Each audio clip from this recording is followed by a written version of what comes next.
D boss ಆ boss ಅಂತಾರೆ. ಇವನು ಡೇಂಜರ್ ಬಾಸ್, ಇವನು ರಾಜ್ಯಕ್ಕೆ ಇವನು ಡೇಂಜರ್ ಬಾಸ್. ಇವನು ಪುನೀತ್ ರಾಜ್ಕುಮಾರ್ ಜೊತೆ ಕಂಪೇರ್ ಮಾಡ್ಕೊಂಡು ಈ ಮನುಷ್ಯ ಮಾತಾಡಿದ್ದು. ಇವತ್ತು ಅವರ ಹತ್ರ ಲ್ಯಾಂಬರ್ಗಿನಿ ಉರಿಸಿದೆ, ನನ್ನ ಹತ್ರ ಲ್ಯಾಂಬರ್ಗಿನಿ ಉರಿಸಿದೆ ಅಂತ. ಈಗ ಹೋಗ್ತಾ ಇರೋದು ಮಹೀಂದ್ರ ಬೊಲೆರೋ.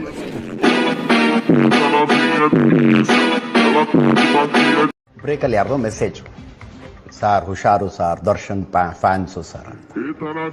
ಕತ್ತೆ ಬಾಲ ಕುದುರೆ ಜುಟ್ಟು, ಕತ್ತೆ ಬಾಲ ಕುದುರೆ ಜುಟ್ಟು.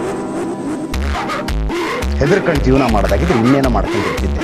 ಮನುಷ್ಯ ಒಂದ್ಸರಿ ತಪ್ಪು ಮಾಡ್ಬೋದು, 2 ಸರಿ ತಪ್ಪು ಮಾಡ್ಬೋದು ಸರ್. ಪದೇ ಪದೇ ತಪ್ಪು ಮಾಡಿದ್ರು ಕೂಡ ಏನು ಆಗಿಲ್ಲ, ಹಿಂಗಾಗಿ ಏನು ಆಗಲ್ಲ ಅನ್ನುವಂತ ಒಂದು ದುರಂಕಾರ. ಸೂಪರ್ ಆಗಿ ಹೇಳಿದೆ. ಒಂದು ಓಪನ್ ಚಂಡಾಳ ದರ್ಶನ್ಗೆ ಒಂದು ಓಪನ್ ಚಾಲೆಂಜ್ ಆಗ್ತೀವಿ. ಬರೇ ಒಂದು ಕಾಮೆಂಟ್ ಮಾಡಿರ ರೇಣುಕಾ ಸ್ವಾಮಿನ ಕೊಲ್ತಿಯಲ್ಲ, ಈಗ ಸಾವಿರಾರು ಜನ, ಲಕ್ಷಾಂತರ ಜನ ನಿನ್ ಬಗ್ಗೆ ಕೆಡ್ತಾ ಮಾತಾಡ್ತಾರಲ್ಲ, ಅವ್ರನ್ನ ಯಾವ ಶಿಕ್ಷೆ ಕೊಡಿಸ್ತೀವಿ? ದರ್ಶನ್ ಅವ್ರ ಬಗ್ಗೆ ಆರೋಪಗಳು ಕೇಳಿ ಬರ್ತಾ ಇದೆಯಲ್ಲ, ನಿಮ್ಗೆ ಏನ್ ಅನ್ಸುತ್ತೆ ಮೇಡಮ್? ಅದೆಲ್ಲ ಸುಳ್ಳು ಮೇಡಮ್, ಅದೆಲ್ಲ ಸುಳ್ಳು. ಏನಕ್ಕೆ ಅಂತ ಹೇಳ್ತೀನಿ, ಹೇಳಪ್ಪ. ಅವ್ರ ಮೇಲೆ ಬೇಕು ಅಂತ ಆರೋಪಗಳನ್ನ ತಗೊಂಬರ್ತಾರದೇ ಅವ್ರದ್ದು. ಏನಕ್ಕೆ ಅಂದ್ರೆ ಅವ್ರನ್ನ ತುಳಿಬೇಕು ಅಂತ. No education, no development, bloody useless fellows. ಅವ್ರನ್ನ ತುಳಿಯಕ್ ಆಗೋದಿಲ್ಲ. ಏನಕ್ಕೆ ಅಂದ್ರೆ ನಾವಿದೀವಿ ಫ್ಯಾನ್ಸ್. ಡಿ ಬಾಸ್ ಅಂದ್ರೆ ನಾವು ಫ್ಯಾನ್ಸ್ ಇದೀವಿ. ನಿಮ್ಗೆಲ್ಲ ಯಾವನು ಮೆಟ್ ಬಿಚ್ಕೊಂಡು ಹೊಡೆಯೋನಿಲ್ಲಕ್ಕಲ್ಲ, ಅದಕ್ಕೆ ಹೆಂಗೆ ಆಡ್ತೀರ ನನ್ನ ಮಕ್ಕಳ ನೀವು? ಅವ್ರನ್ನ ತುಳಿಯಕ್ ಆಗೋದಿಲ್ಲ. ಏನಕ್ಕೆ ಅಂದ್ರೆ ಇದೆಲ್ಲ ಸುಮ್ಮನೆ ಸುಳ್ಳು ಆರೋಪ. ಬೇಕಾದ್ರೆ ಅವ್ರು ಕ್ಲೀನ್ ಚೀಟ್ ಆಗಿ ಈಚೆ ಬರ್ತಾರೆ.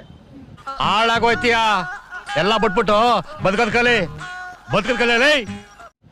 ಕ್ಲೀನ್ ಚೀಟ್ ಆಗಿ ಈಚೆ ಬರ್ತಾರೆ. ಆ 3 ಜನ ಅಲ್ಲ, ಆ 3 ಜನ ಯಾರೋ ಮಾಡಿರೋರು ಇದ್ದಾರಲ್ಲ, ಕ್ಲೀನ್ ಚೀಟ್ ಆಗಿ ಈಚೆ ಬರ್ತಾರೆ. ಮಾಡ್ತೀನಿ ತಡಿ ನಿನಗೆ. ಇನ್ನೊಂದು, ಅವನ ಹುಚ್ಚ ಅಭಿಮಾನಿಗಳು ಇದಾರಲ್ಲ, ಅವನಿಂದ ಅರ್ಧ ಅವ್ನು ಕೆಟ್ಟಿರೋದು. ಸ್ವಲ್ಪ ಮಾಡಿದ್ರೆ ಅವನ ಅಭಿಮಾನಿಗಳು ಅವ್ರು 100% ಮಾಡ್ತಾರೆ.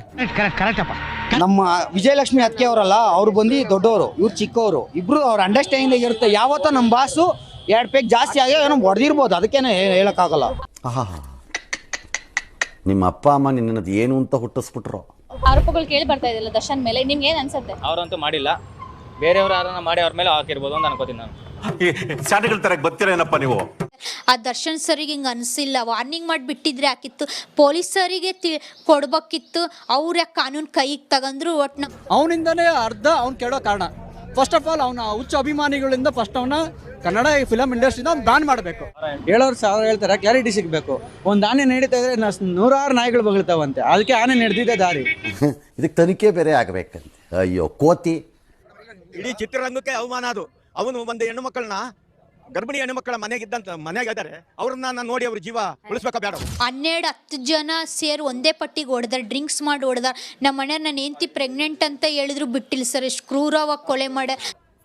ಅವ್ರನ್ನ ಗರ್ಭಿಣಿ ಹೆಣ್ಮಕ್ಳು ಮಕಾನನ್ನ ಉಳಿಸ್ಬೇಕು ಬೇಡ ಅಂತ. ಇವಾಗ ನನ್ನ ಮಕ್ಕಳಿಗೆ ಪಬ್ಲಿಕ್ನ ನೇಣ್ಗಂಬ ಹಾಕ್ಬೇಕು. ಅವ್ರು ಅವನೇನು ಇವನೇನು ಹಾಲು ತುಪ್ಪ ಒಂದಲ್ಲ ಒಂದು ದಿವಸ. ಈ ಸರ್ಕಾರದಲ್ಲೇ ಸರಿಯಾಗಿಲ್ಲ. ಎಲ್ಲರಿಗೂ ಸುಮ್ಮನೆ ಕಳ್ಳರಿಗೆ ಜಾಗ ಕೊಡ್ತಾರೆ.